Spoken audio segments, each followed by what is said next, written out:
Welcome to a platform where we debate on the top stories of the NBA, NFL, Major League Baseball, and other leagues with the best in the world of sports.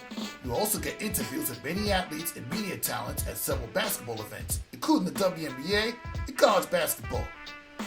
My name is Rafiq Luzon, and this is Nothing But That Sports Talk. Oh yeah, the New York Liberty are back in the WNBA Finals again. As I welcome to this episode of Nothing But That Sports Talk. Rafiq Luzon alongside Ty Michelle, a certain DJ you probably see at the Barclays Center, turn things up prior to Liberty games. Welcome to the show. Thanks for having me. How are you today? Oh, I'm doing great, especially with New York sports being hot and women's sports being hot. Like literally everything is hot right now in sports world. I mean, the New York Mets, well, they got the split in Philadelphia at least after losing on a walk-off hit by Classiados. And obviously the Giants managed to get a big win in Seattle, along with the New York Jets losing in Minnesota. Well, it's not really Minnesota. The game was actually in London, but yeah, they lost to the Vikings. But to get before we get all that in sports, why don't you tell me a little bit about how the name Ty Michelle came about and your start in DJing? So how I started DJing, I was actually surrounded by a lot of different DJs and in the nightlife scene to some extent. But what happened was I was at like a family barbecue. The DJ wasn't that great. I didn't know the technical side of DJing, but I knew music selection because music has been a huge part of my life. So I just started dabbling around with the equipment, downloaded virtual DJ. I think that was my first DJ program. And then the rest is history. I've been doing it ever since. That was over a decade ago. So Yeah, when you play music at any event you go to, how good of a feel is it to be able to like bring positive vibes to all the events you go to as a um, and being somebody who's as interested in music? that's probably the best part of my job is connecting with the people. I mean, in the beginning, it was just about, me connecting with music and figuring out different ways I can manipulate sounds. But then once you really realize how important your role is, in the party scene or, whatever event that I'm DJing, yeah, it feels really, really good to be able to connect with people. It's almost like spiritual in a sense. Yeah, I got a sense of that when I saw you at Endscape and at the Liberty playoff game against the Atlanta Dream earlier this year. So yeah, you really know how to connect people, Ty Michelle. Thank you. Thank you. But to get a little bit more down, me, why don't you tell me some notable events that you DJ'd outside of the New York Liberty games? Oh man. I've DJed for the Brooklyn Nets before. I've DJed at Soho House, Dumbo House, pretty much all over the city. I've DJed in Rome before, Napoli, so Global, also Colombia. I've DJed all over. Like I don't really turn down opportunities based off, where they are. So, like any and anywhere you can probably think of New York City. I can't think off the top of my head right now, but I've DJed so many places. Yeah, I could only imagine. I mean, I'm seeing a lot of DJs at a lot of parties, and yeah, they probably already know what song they want to play based on the type of event you're going to. I mean, which leads to this question. I mean, how do you know what song you're going to play based on the type of parties you're going to, whether it's during the summer or during the cold seasons? It depends on the crowd. So, paying attention to the crowd, who's in the crowd reactions to certain songs. That is an art in itself, like learning to read the room. That it took me a while to really learn, but that's pretty much it. So for me, again, I don't turn down gigs based off, the genre or anything like that. It's just more so having the music knowledge and also being able to read the room. And that's what I'm talking about. I mean, you have to think about the type of people that's going to come to your parties. I mean, when people there and like they enjoy hip hop and R&B come around, you have to play hip hop and R&B. When Right, but there's no way to really know, you know what I mean, until you start playing the music. You can't just look at a person and say, oh, this person must love hip hop. This person must love pop music. It's just, again, like once you start kind of, getting into these different genres and like really reading the room and seeing how it goes, and it kind of gives you a direction. All right, I know kind of where I can still steer this. You know what I mean? It mm-hmm, really is taking the crowd on a musical journey. That's how I see it. That's how I frame it, at least. exactly. Speaking of the musical journey, how is that whole musical journey that you've had in DJing led to these opportunities of DJing at New York Liberty and Brooklyn Nets games in recent years? Well, how I got connected with Liberty, there was actually an audition. So I auditioned for the role. I was like one of the finalists and they liked me, so they kept me in the fold. Shout out to my people over at the Liberty that keep me in the fold.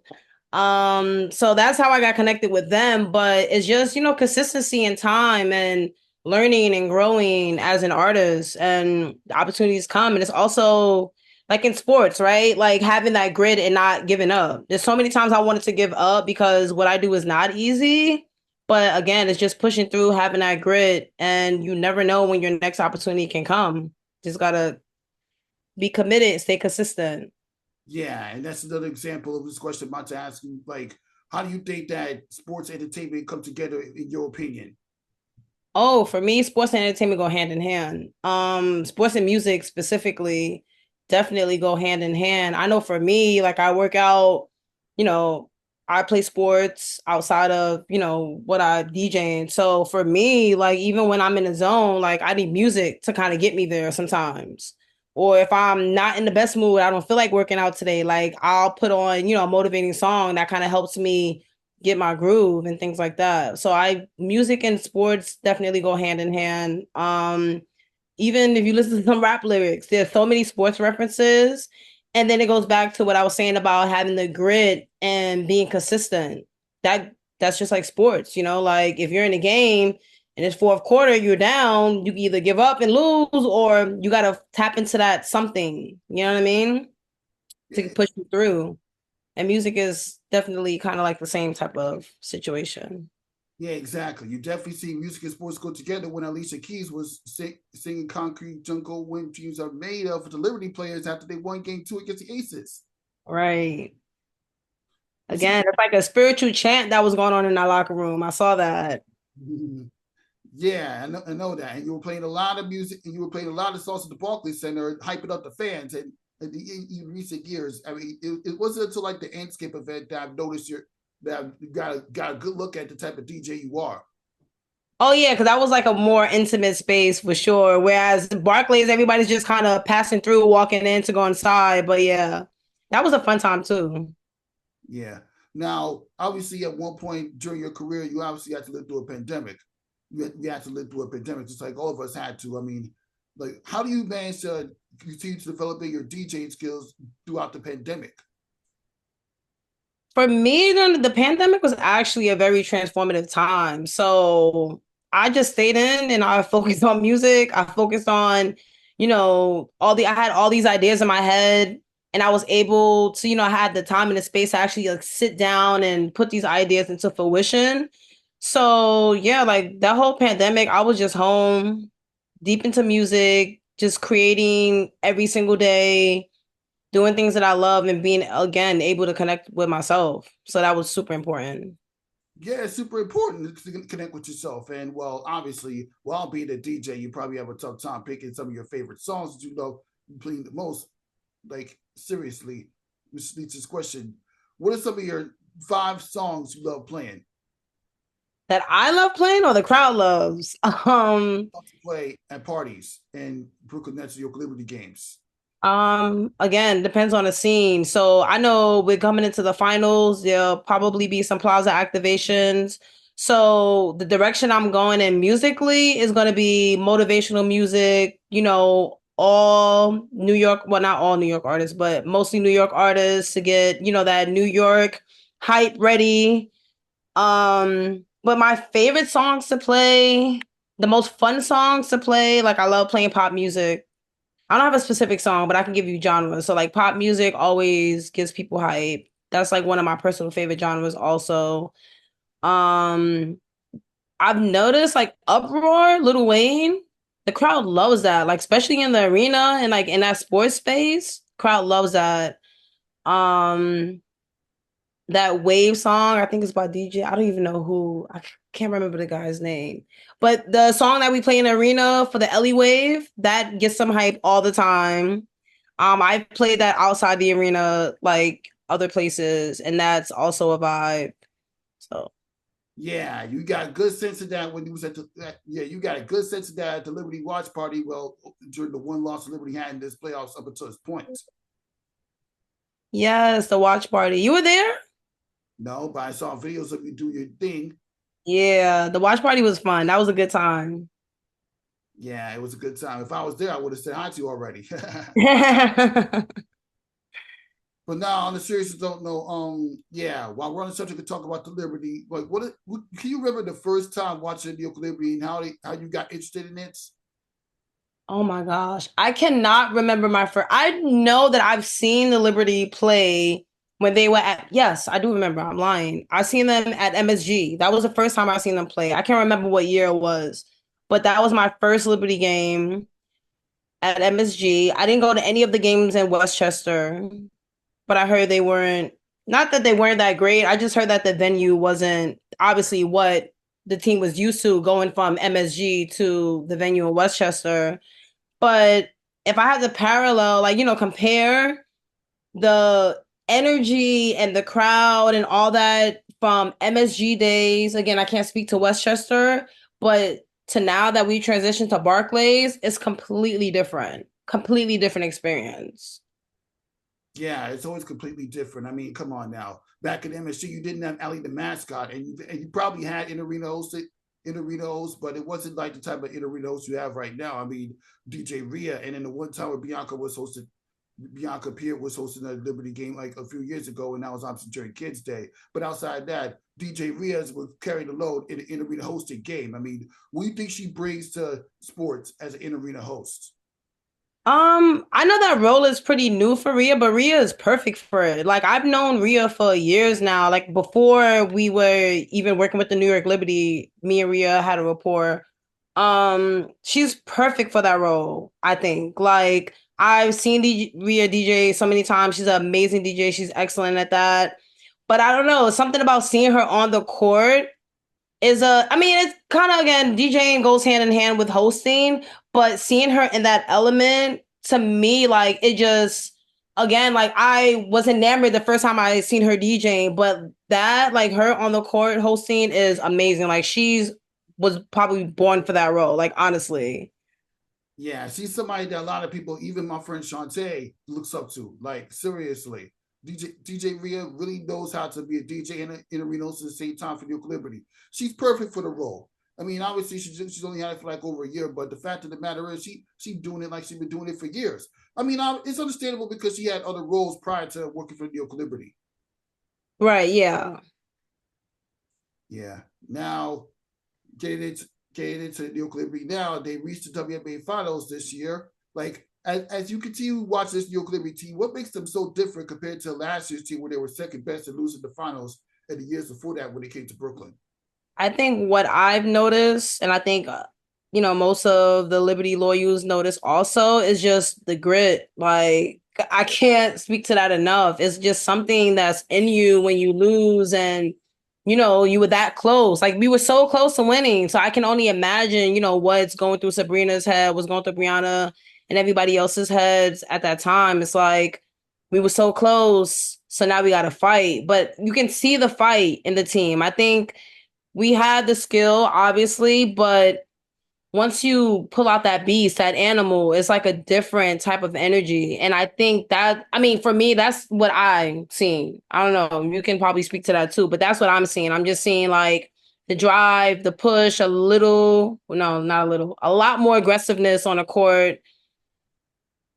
And I think those things are what's really carrying us for real because the skill was already there. You know what I mean? We have great players. It's just, again, tapping into that something extra and really taking it to the next level.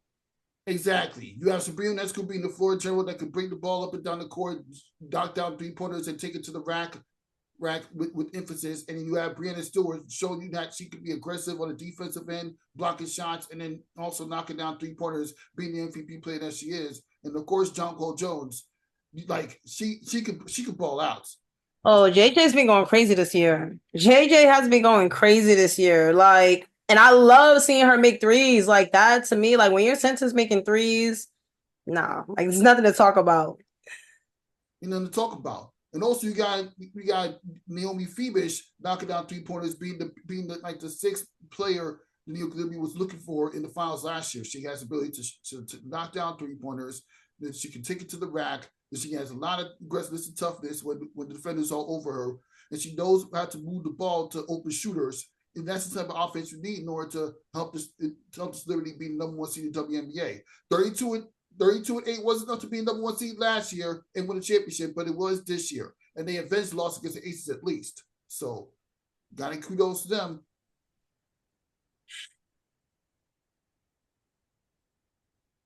For what I said? Yeah, no, I mean, you didn't ask me anything, but yeah. No, they've been killing it for sure. Yeah. Okay. What are some of your favorite New York Liberty moments that you witnessed ever since you started working for them? Favorite New York Liberty moments. This sounds so silly and so immature, but I love Camp Day. Camp Day, like I've DJ Camp Day before.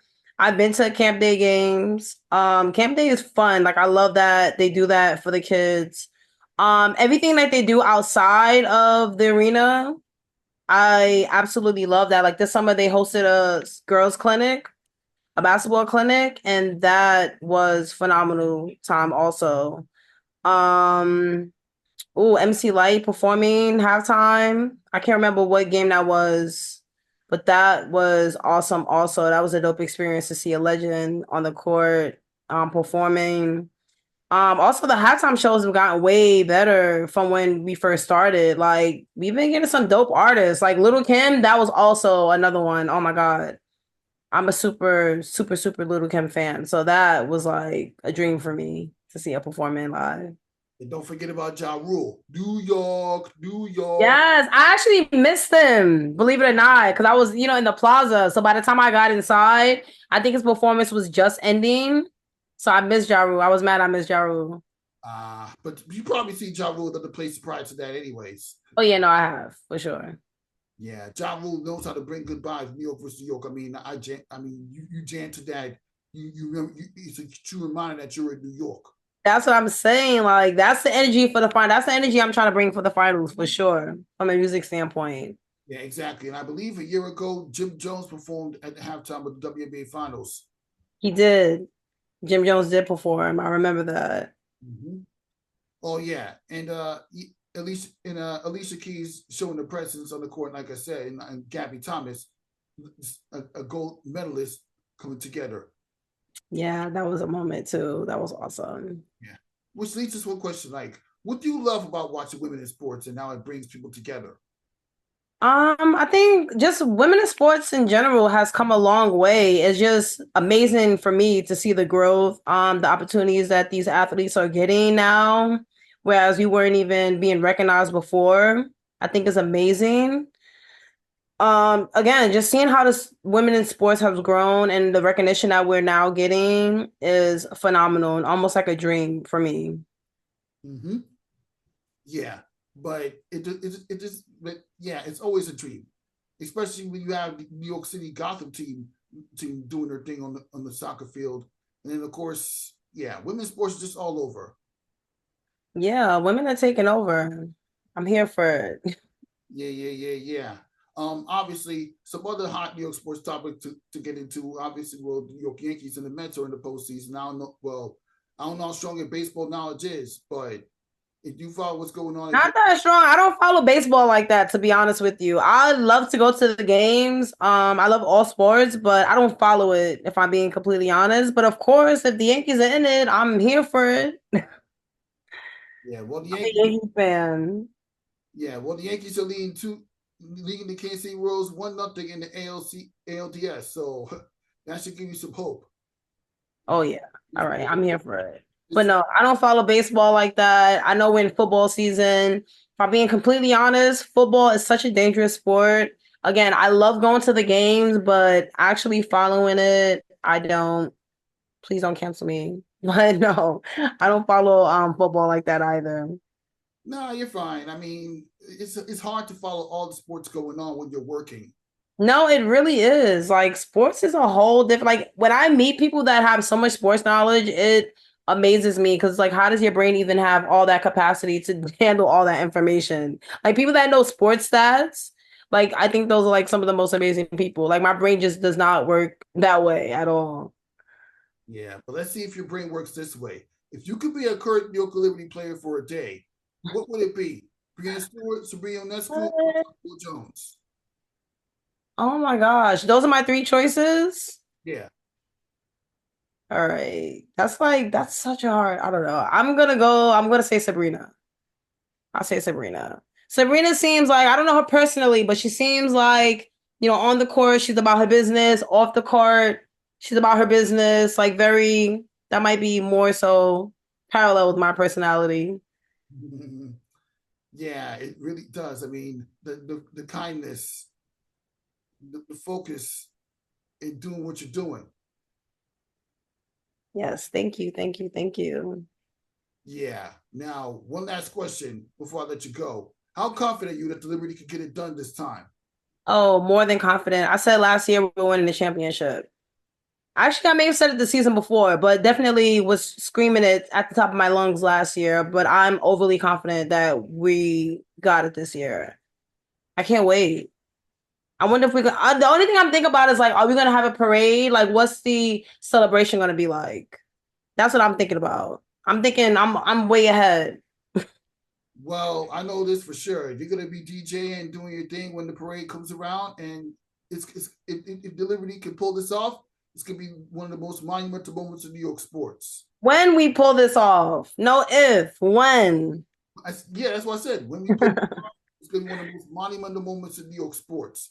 The same team that And women's sports too. Yeah, this is gonna literally I said. history will be made. Yes, history will be made indeed. And you know what? I know you've seen that video that Kenny from Liberty Fan TV did, where he's asking people what which major professional New York team will bring a championship to the city. Will it be New York Liberty or anybody else? And obviously, we know your answer. New York Liberty all day, baby. And now, Look, all day. yep. Oh, and now after this episode, nothing but that sports. So thank you for stopping by, Ty Michelle. Appreciate you and continue doing the work in the DJ. And Yes, thank you for having me. It was a pleasure. yeah. For Ty Michelle, Rafika Lewis on. We'll see you next time.